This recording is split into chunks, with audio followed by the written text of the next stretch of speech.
Kay, do you know what time it is? What time is it, Warren? It's time to thank our favorite people in the whole wide world. Is it time to thank our Patreon sponsors? It is! Yay! So, we would like to thank our stage crew sponsors, Reagan and Jasmine Wu. And our Producers Circle sponsors, Bianucci and Taylor Brandt. Thank you all so much for your continued support of our show. We truly appreciate it.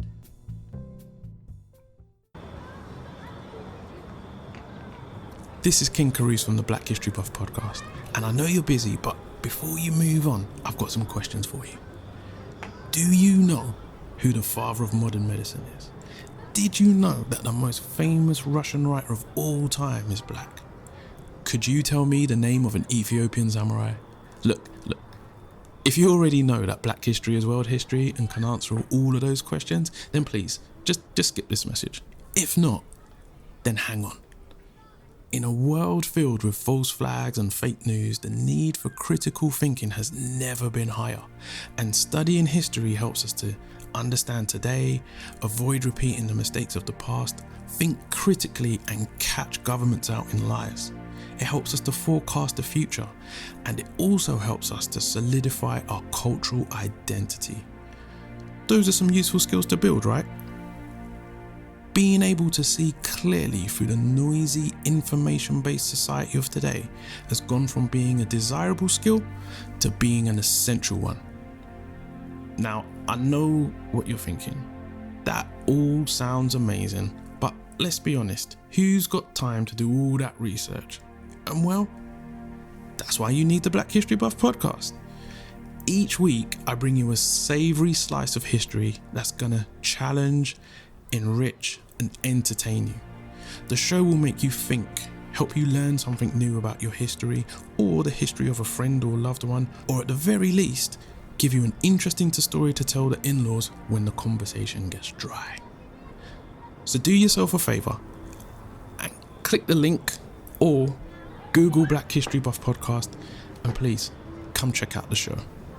Alright, you can get back to scrolling now. See you later. Peace.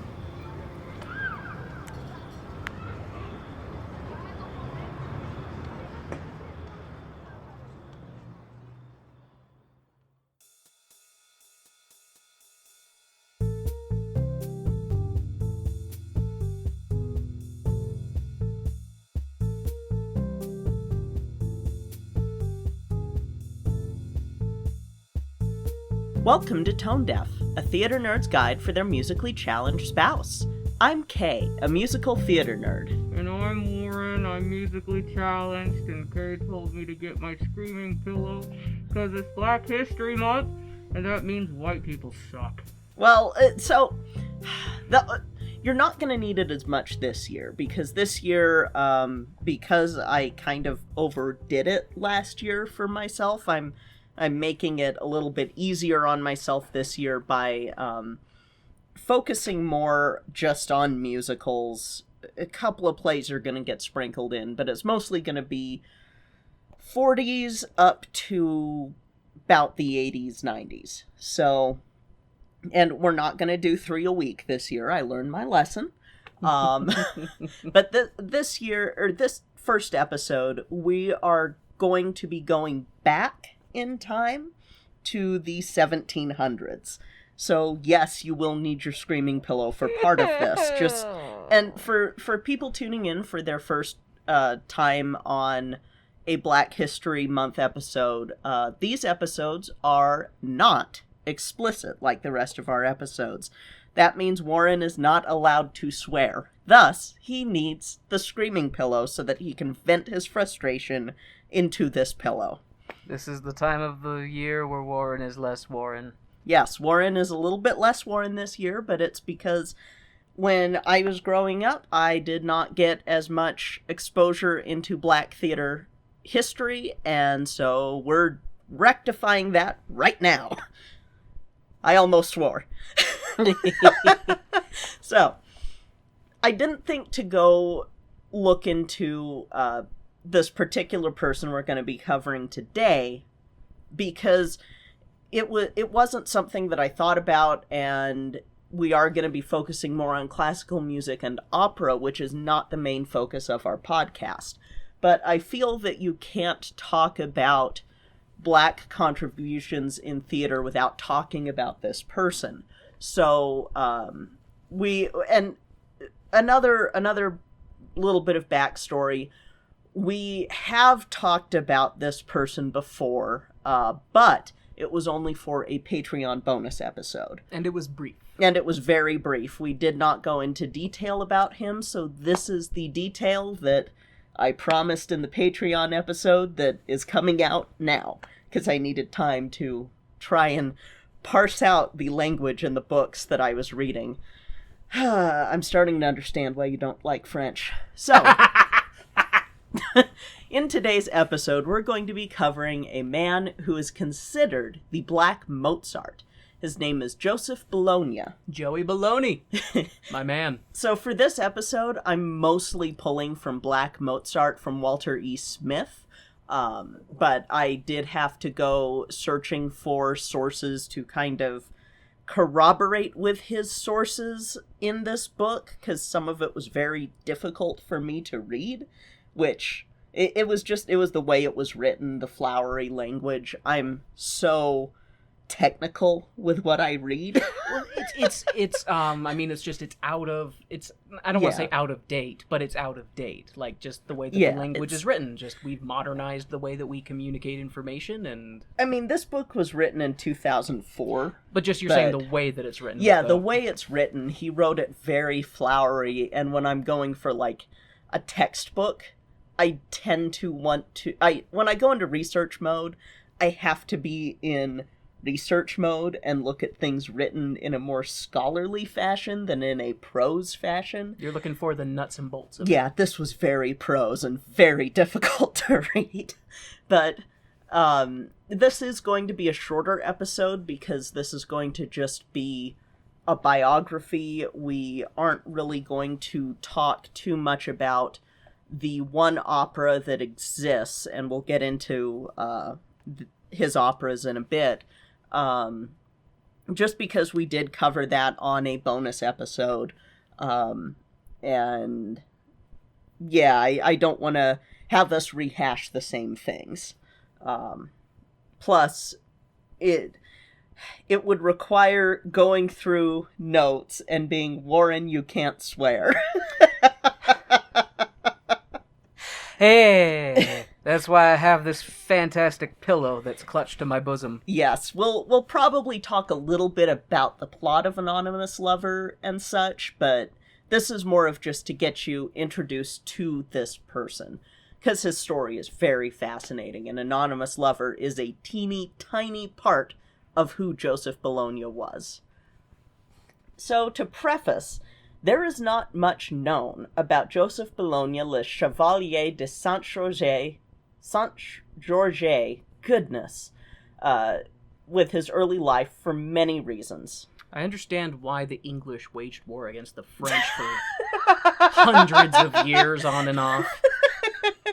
I would have too.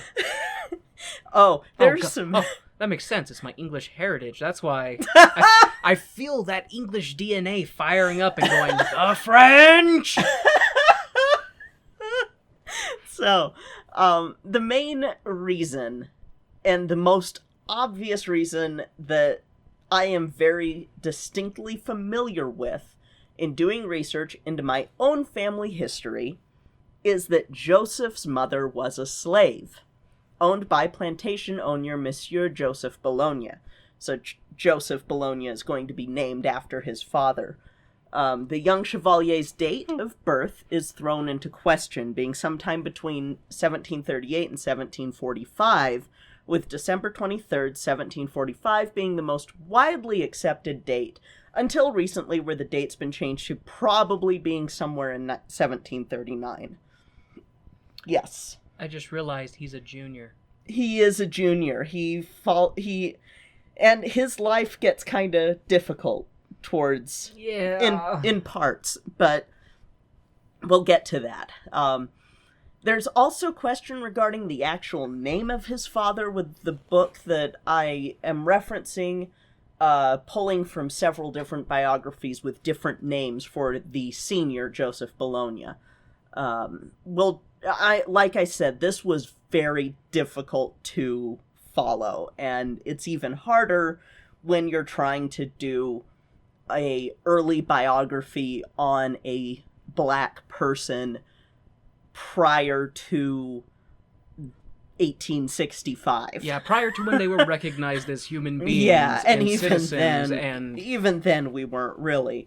And this is going to get even more complex, and I had to stop somewhere with this, because there will be some things that being black in Haiti is different from being black in America, and there's a whole different dynamic there, and especially at this time. And so I'm just going to touch on it very briefly, because otherwise it would be like a really long episode, and you would be screaming even more. We'll probably come back to it for Once on This Island, but that will be an episode where you can swear, because that was not written by black people, or wasn't. Well, it's not included in Black History Month. It's not going to be included in our Black Theater History episodes. It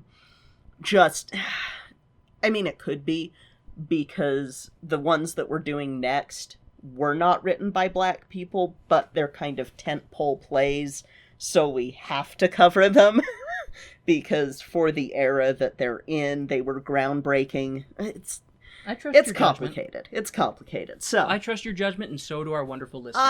I'm very glad. So, like I said, it's really hard to parse Joseph's early life.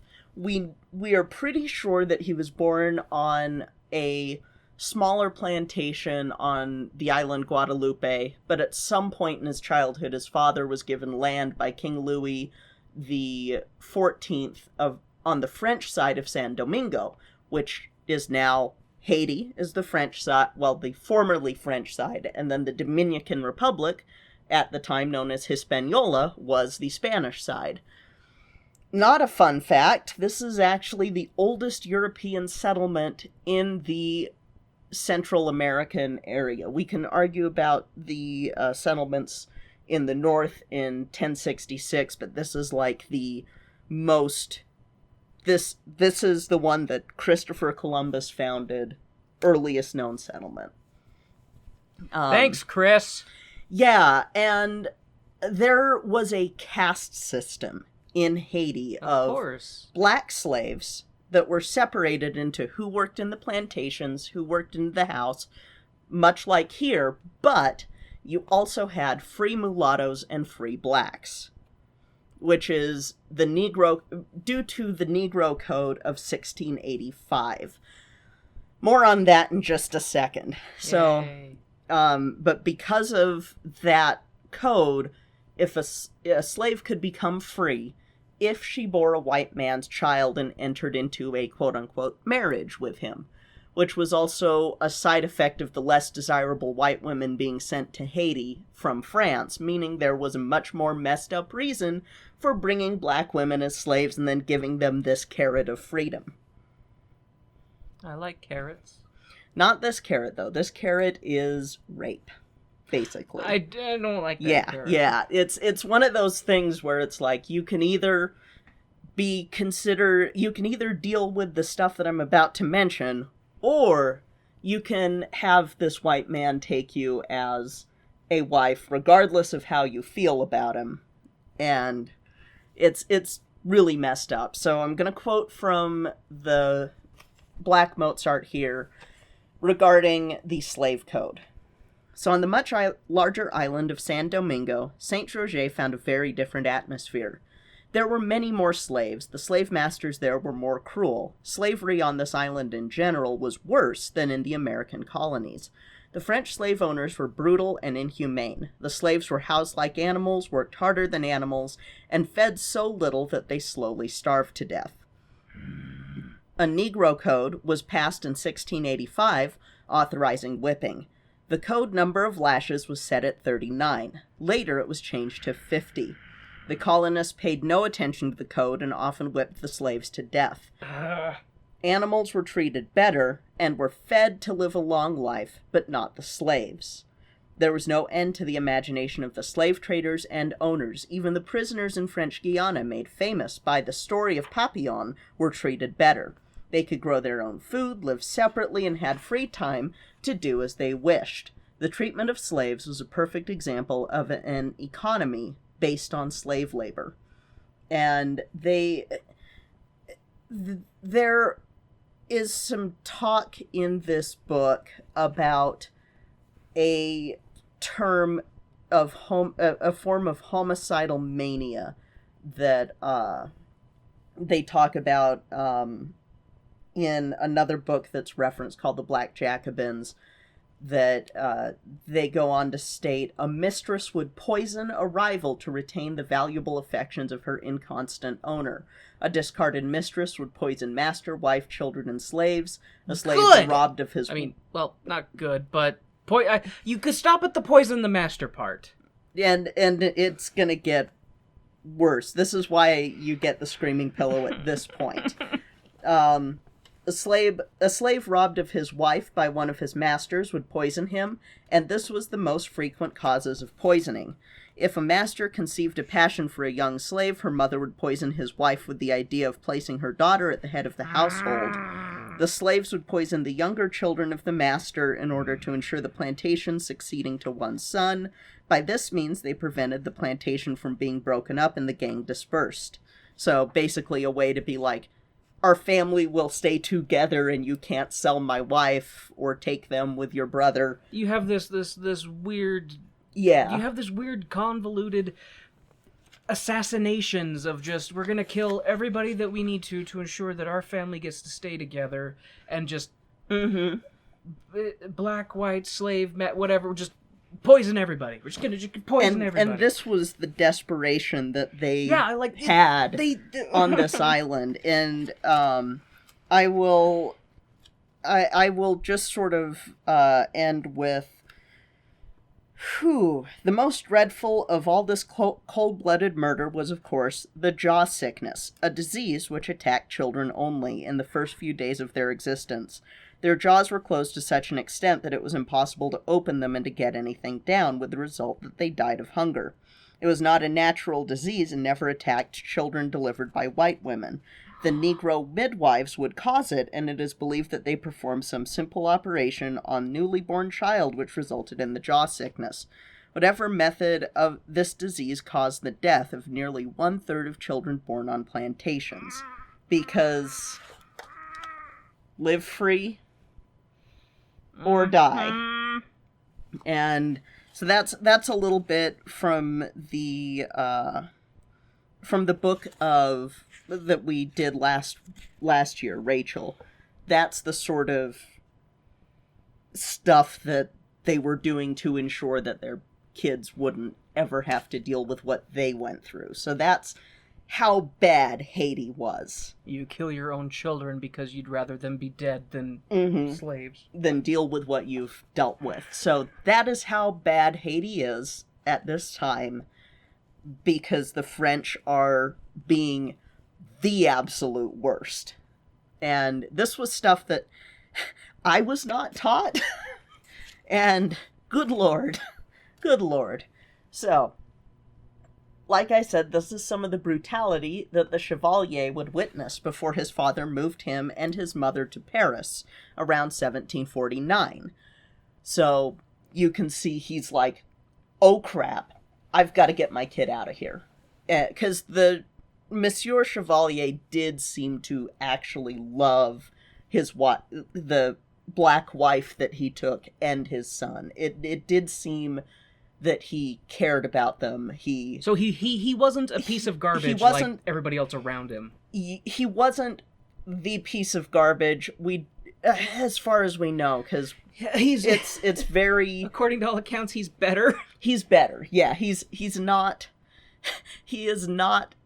the worst, but he definitely isn't great for owning slaves. He's still a slave owner, but he cares about this slave and her child. Mm-hmm. Yeah, and he gets them out of Haiti, which probably is why the Chevalier is able to do what he's able to do, because now you see what what happened there, and that's going to plant the seeds for the revolution in Haiti, which he is going to play not necessarily play a part in, but he is going to witness later in life.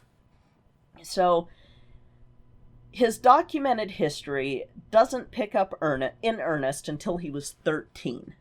When he was 13, he was sent to live at La Boissière. Boissière?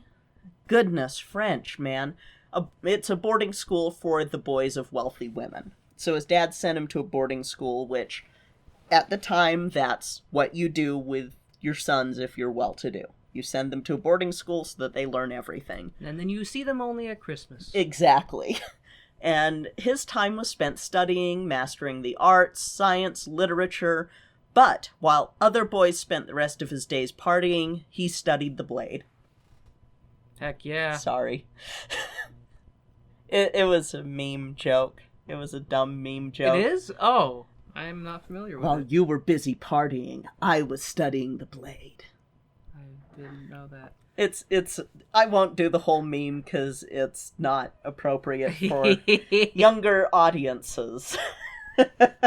But he really was becoming a master fencer. And by 15, he had outmatched all of the strongest fencers. He's a blade master. Yes, by 17, he maxed out his agility stat, and by 19, he was multi-classed as a fighter and a rogue after maxing out strength, agility, and speed.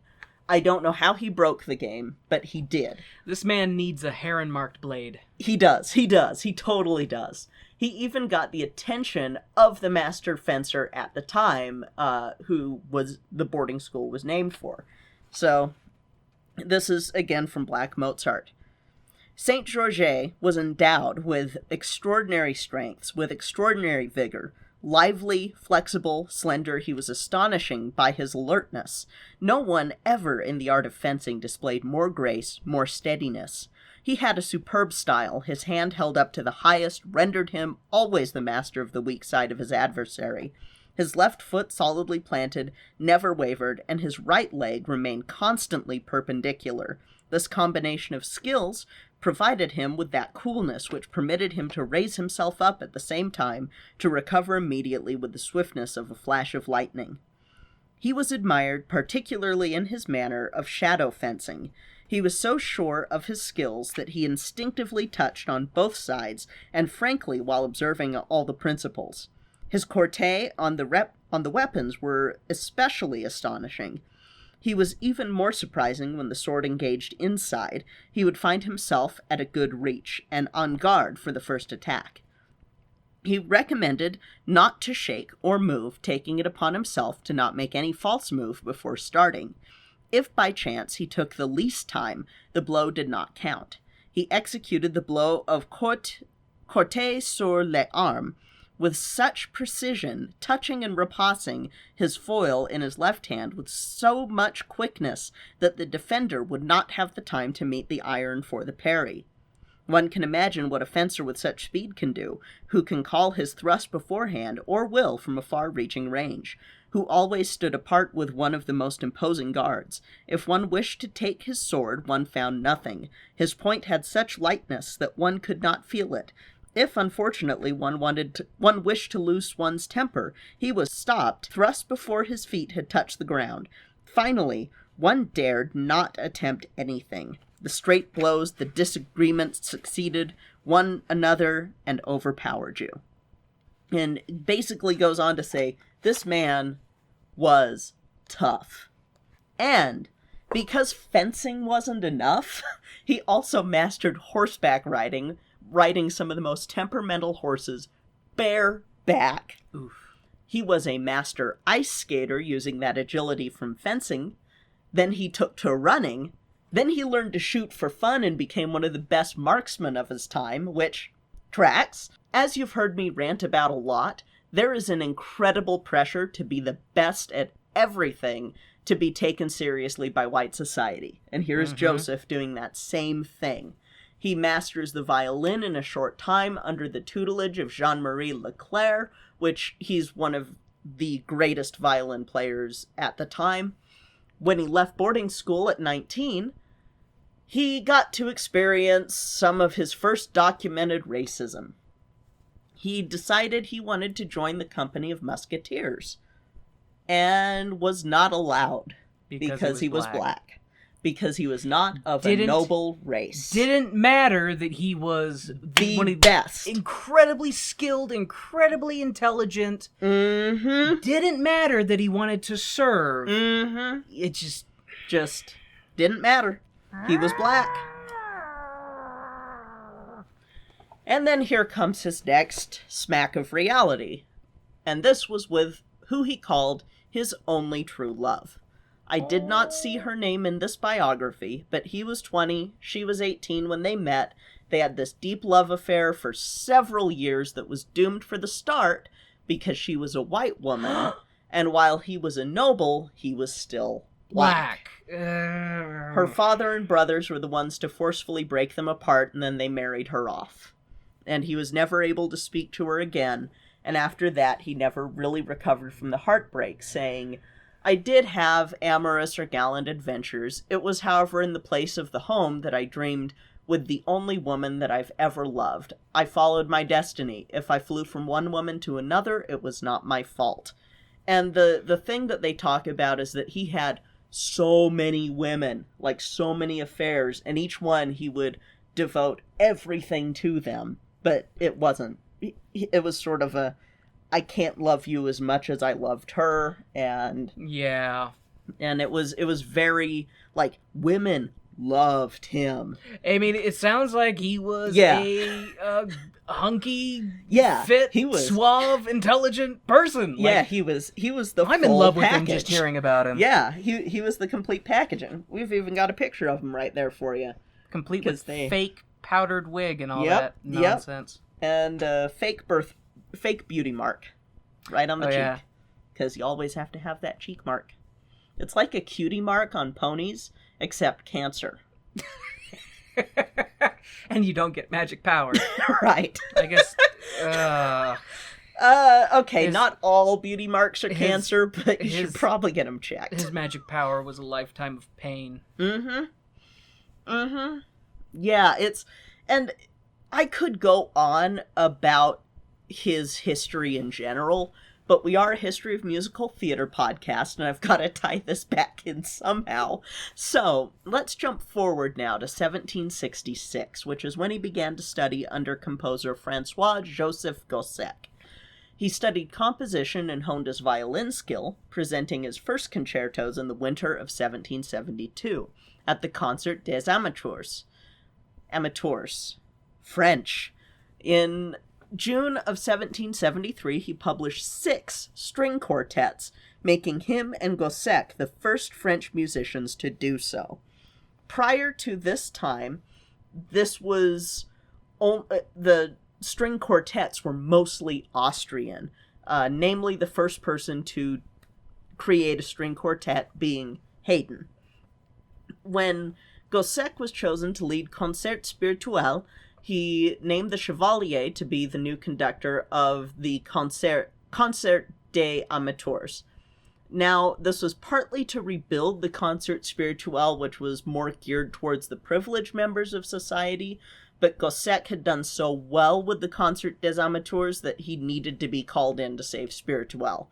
But he left Amateurs in good hands, and by 1775, the Chevalier had published opuses 2, 3, and 4, and 5, a series of violin concertos with the Concert des Amateurs.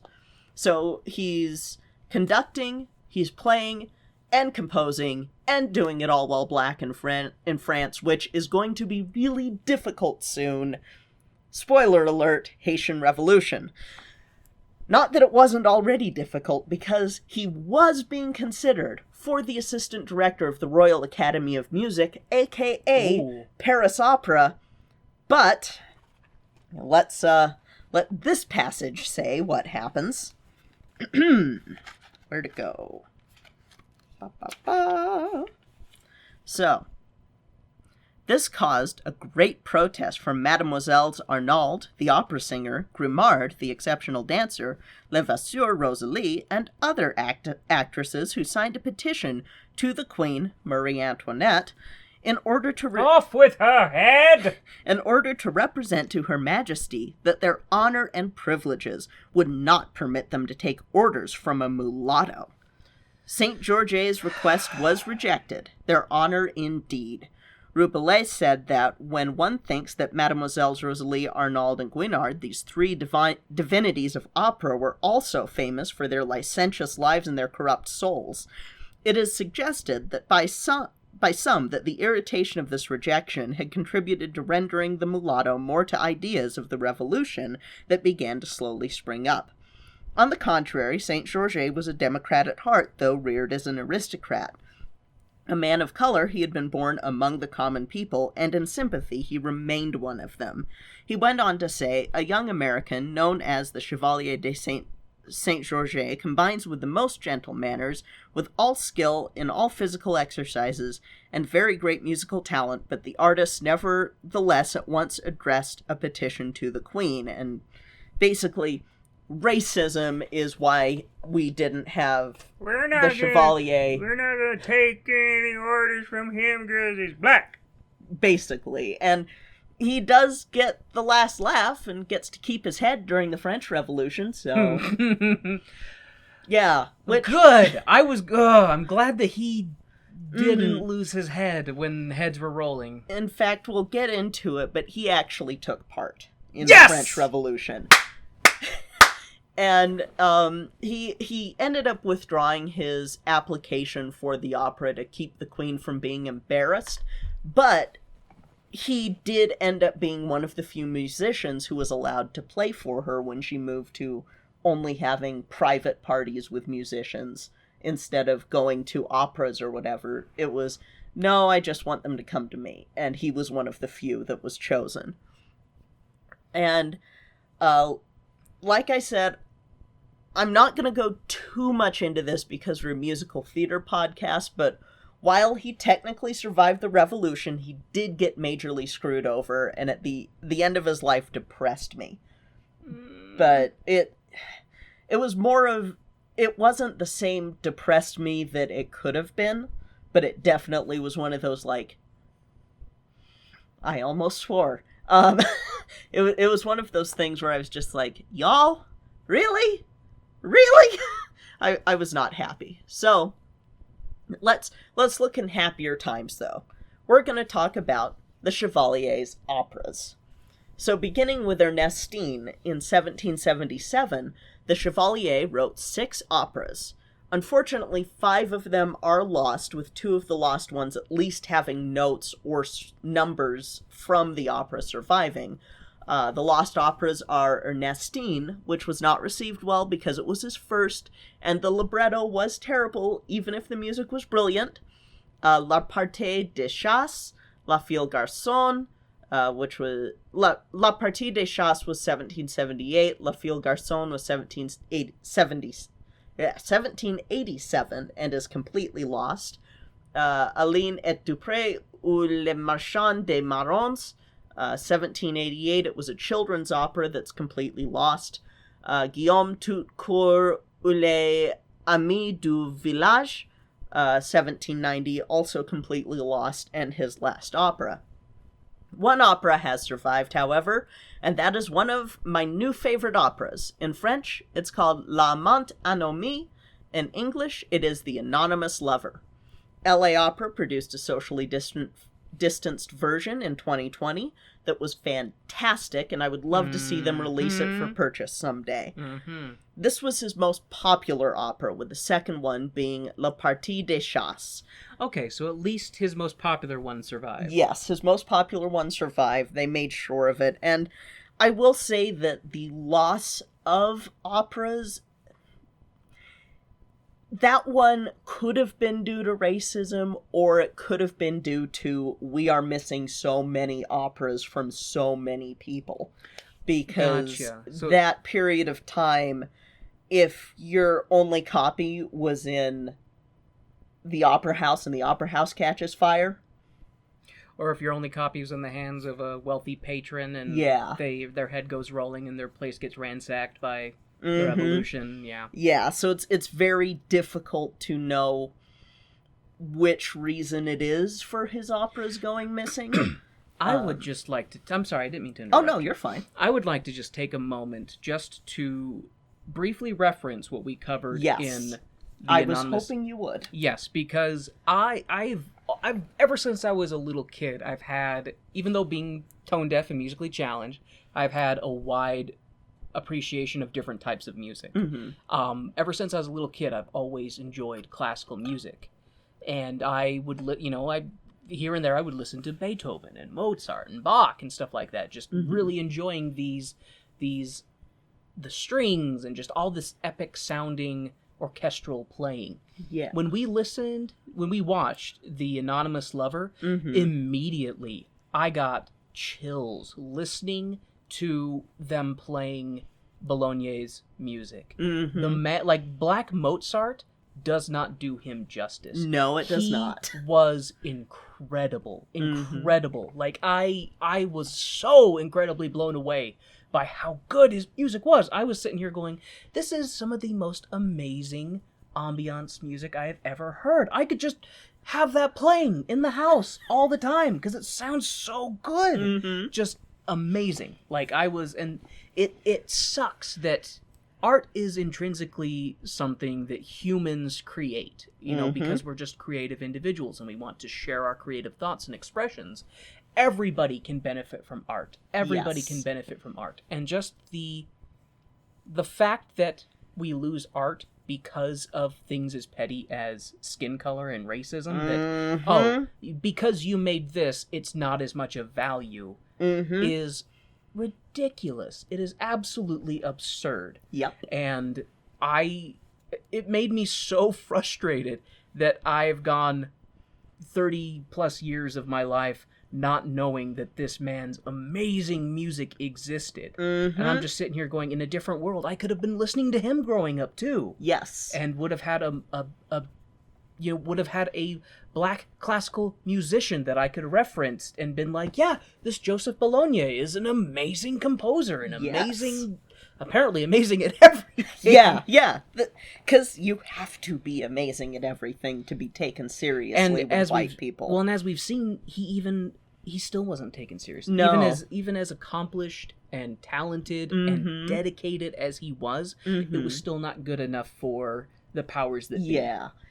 Like, he did get success. Yeah, he did get success. But it would get taken away easily. But at the same time, it sounds like, in I hate to say in a fair world, because in a fair world we wouldn't even be dealing with these issues, but in a fair world, he would have echoed throughout history for centuries. Just absolutely. He would have, he might have set the bar instead of Beethoven or Mozart or Bach. Like, I agree. Okay.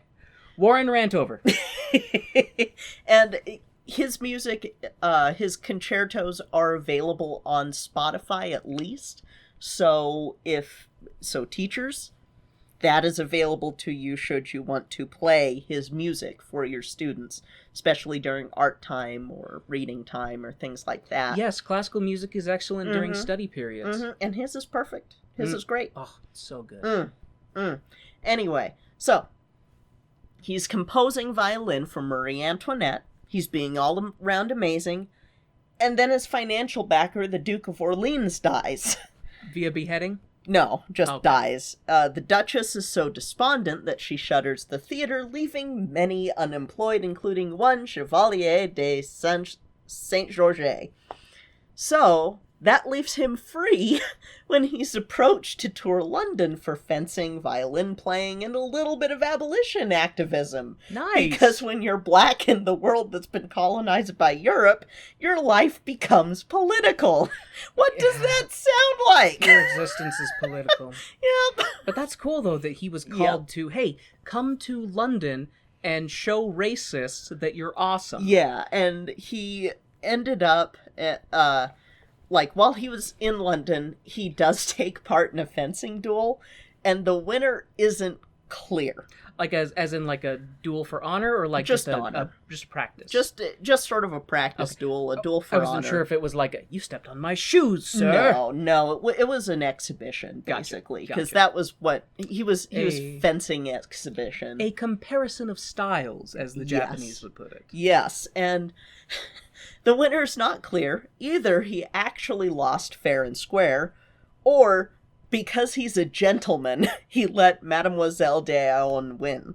He was fencing against a... Well, yes, but she could have won fair and square too, because the Chevalier was getting close to his 40s at this time.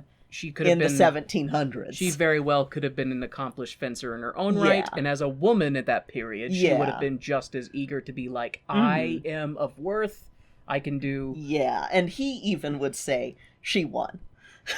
But there's, there's French pride versus English pride. There's a little bit of a gray area. Yeah, it's a gray area. Because of his age, I would say too that because he wasn't fencing as much at this time, and he's starting to slow down, which isn't gonna help him in a minute. Because again, we're not quite to the revolution, but we're almost there. But he does, while he's in London, he's doing that fencing exhibition, he's doing violin, and then he works with an abolitionist group, and while he's working with this group, he gets attacked and robbed in what may have been an assassination attempt to try and stop the abolition of the slave trade from happening. However, he only suffered a few bruises and went on to play a small concert for his friends that same night. Oh, man. Because they attacked the wrong person. A funny thing happened on the way to the abolitionist play. That's funny, because you haven't seen that show yet. No, I haven't. Oh, we'll do it this year. So, he happens to be in London during the fall of the Bastille. Oh. Which you'll remember happened during the plot of the Black Doctor from last year. Yeah. So, in 1790, after surviving meningitis, he joins the revolution while also still performing, and is eventually made captain. Man. Yeah. Surviving meningitis at that time and then goes... Yes. However, that does come back to bite him later, because he does have fevers and stuff for the rest of his life. Because meningitis affects the brain, doesn't it? Yes. It affects the nervous system in the brain? Yes. So it does... This is sort of like he's not long for this world after this point. Man. In 1792, he is promoted to colonel of a black regiment, Légion Nationale des Américains et du Midi. In his regiment was Thomas Alexandre Dumas, the father of Count Monte Cristo and Three Musketeers Alexandre Dumas. Yes, kids who are listening to these episodes, and these episodes only. These episodes only. Do not go past, do not go... If it says Black Theater History, you can listen. If it doesn't, don't listen. Till you're 18, then you're an adult. Till you're 18. We say naughty words. Alexandre Dumas was white passing, but he's still black. Yeah. He is black. Yes, and I claim him, because he was amazing. He was such a good writer, but he was white passing, and at the time when you're white passing, you tend to not say you're black. When we cover Showboat, we'll talk about that. I mean, we talked about it a bit with the tragic mulatto trope, but that's the historical basis for that trope. When life is already hard, I don't blame people for just trying to survive and get by, It's just... Do you know how wild it was when I found out the creator of the Crazy Cat comics was black? Yeah. I was like, wait, what? Why didn't I know this? I could have been... But again, at the time, he passed as Greek. So no, this isn't melanin, it's tan, I'm Mediterranean. And that's the thing, is that at that time, there was a lot of, which spicy white can I go with? So at the time, if you were brown, you were from India. If you were trying to not be black. I could do a whole thing about that because there's so many film pioneers that you don't find out were black until later. And then you're like, now I've got to do this research, and it makes my life a little bit harder when I'm trying to compile a list of people to introduce folks to.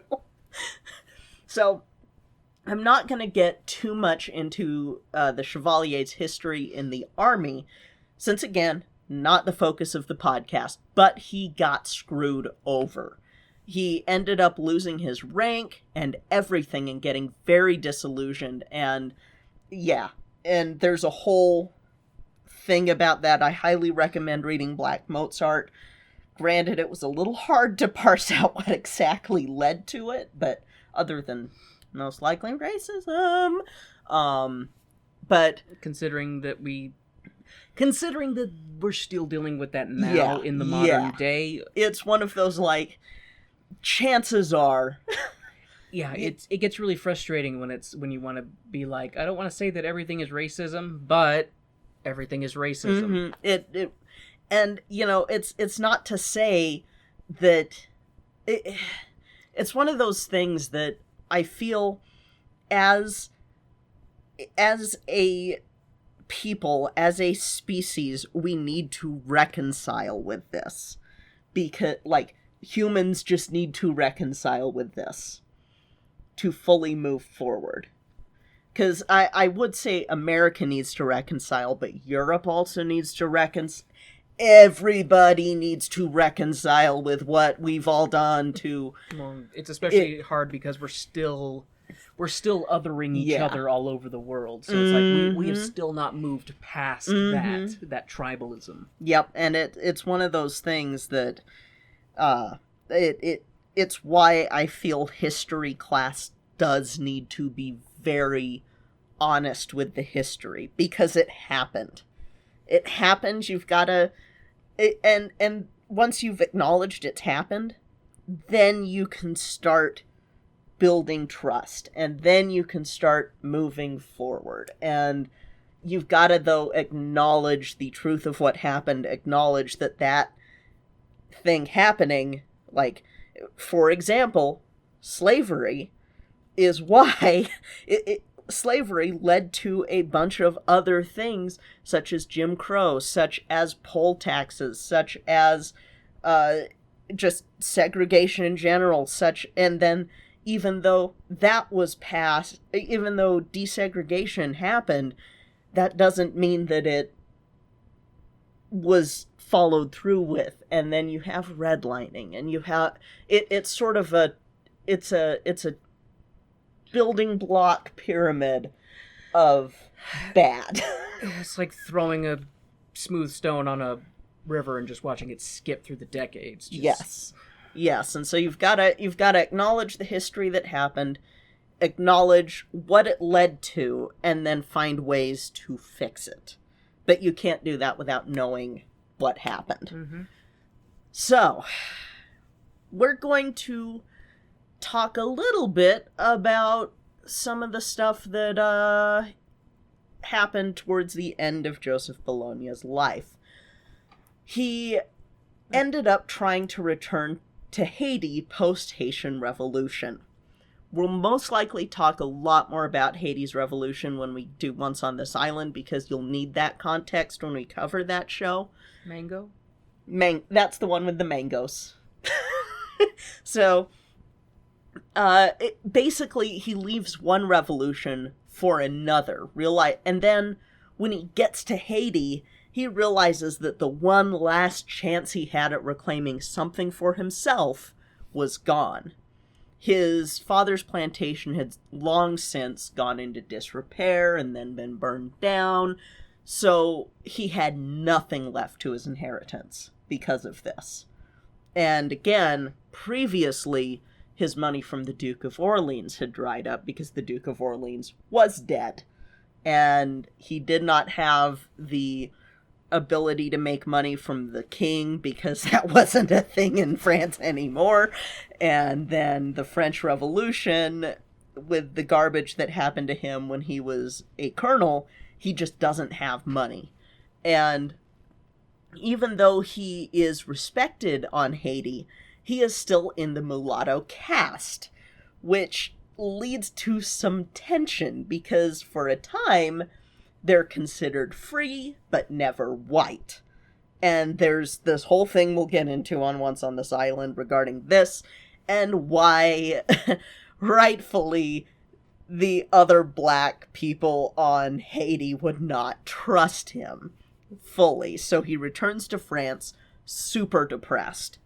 He ends up turning back to music one more time, and forms another orchestra called Les Cercles de Harmonie, and he spends the rest of his life with music. Even though he's not a rich man anymore, at least he still has the love that he can deal with, while he starts having symptoms of a bladder cancer that he ignores, because France in the 1700s. I think he's also depressed, and and he's depressed. I think that probably he secretly wants to die, and he's just he's doing what he knows he can do to pass the time until it's his time. Yep.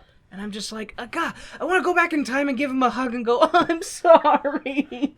Yeah, and so by June 12th, 1799, according to one source, he succumbs to bladder cancer. Oh. Per one of the eulogies on his death, Saint-Georges felt the onset of a disease of the bladder, and given his usual negligence, paid it little attention. He even kept secret an ulcer, source of his illness. Gangrene set in, and he succumbed on June 12th, 1799. Another... And this is, when you heard me screaming and swearing at the French Revolution, this is why. Another eulogy has a different date, and some of the date issues comes from the blasted French Republican calendar, which made all of this way more difficult than it had to be.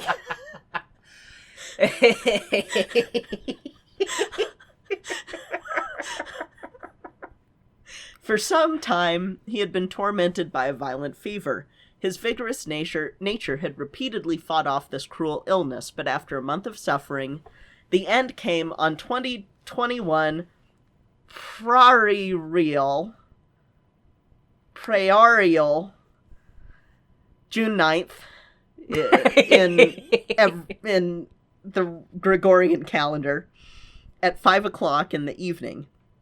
Sometime before the end, Saint-Georges stayed with a friend, Captain Duhamel, in the Rue Boucherat. His death was marked by the calm and of the wise and the dignity of the strong. But again, the French Republican calendar, because Black Mozart references it a lot, but doesn't give a timetable to what it actually goes with. It was... I got so mad.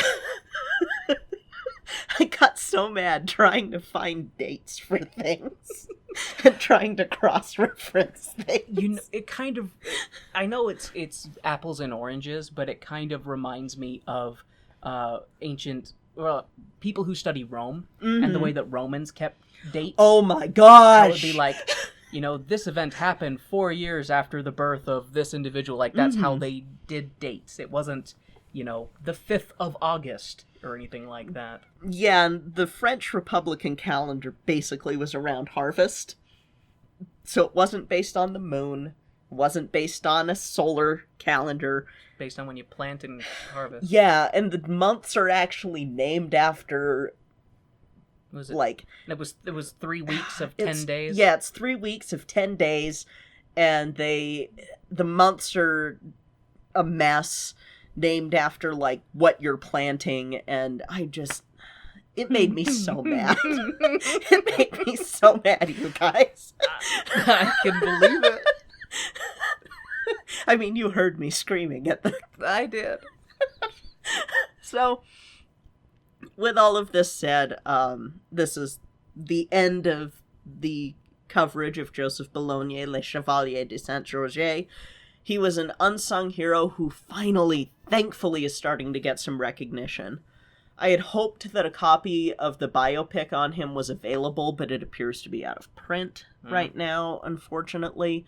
My hope, though, is that one day LA Opera will release a copy of The Anonymous Lover for PBS or something like that, so that maybe more folks can enjoy seeing it, since it's his only surviving opera, and that was a really well done performance, and just what they were able to do due to COVID is amazing. It was basically a romantic comedy. It was a rom-com. It's a rom-com, and it's so wonderful. Yeah, it's a 17th century French rom-com with amazing music. Yes. It's such a happy little opera. I loved it. Yeah, I enjoyed it a lot. It was so fun. It was just, I'm nervous and want to write letters to this widow and who's my best friend, and it was adorable. I loved it. So anyway, that's all for Joseph Bologne. Next episode, originally it was next week, but then I had to break my rule for this year one time. Okay, but you're such a good rule follower. I'm such a good rule follower, but I had to break it for this. Because next episode, we're picking up where we left off with last year. How we were doing, we did Stormy Weather at the end of our time last year. We're going to be picking up with a two-parter about the musical that lost the coin toss in my head last year to Stormy Weather. We're going to first start, though, with the play that inspired Cabin in the Sky, the musical that lost the coin toss, with Green Pastures, which also is the one exemption to my not written by a black person plays for the black theater history. And my reason for the exception is because Cabin in the Sky is based on it. We need to see it, so. Da-da-da. That is the end of this first episode of February. First episode of Black History Month. Like I said, this is going to be a shorter episode. But thank you all for listening. Do you have anything that you would like to add, dear? Thank you for all your hard work and research, and for warning me ahead of time that I will need my screaming pillow. Yep, and I will let you know if you need it again later I think Soldier's Play you might. I will say it has been comforting to just hold it when things get very sad for black people, and then I can just kind of hold it and think about time travel and bludgeons. Yeah, the minute that time travel exists, it's gonna be bad. Well,